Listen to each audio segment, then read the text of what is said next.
মুকুল উকি দিচ্ছে সবুজ পাতার আড়ালে, মুকুলের মৌ গন্ধ ছড়িয়ে পড়েছে চারপাশ। চলতি মৌসুমে রাজশাহী অঞ্চলের আমের বাগানগুলোতে মুকুল আসা শুরু হয়েছে। মাঘের শেষে আশানুরূপ মুকুল আসায় খুশি বাগানীরা। সেই সঙ্গে বেড়েছে ব্যস্ততাও।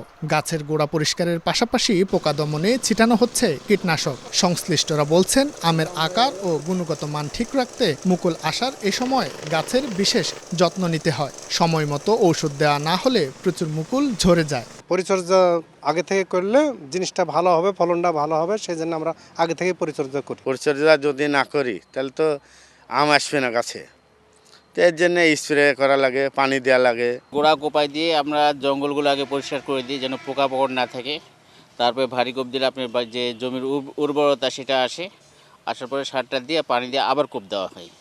তাহলে জমির উর্বরতা ভালো আসে এবং গাছের ফলটা ভালো হয়।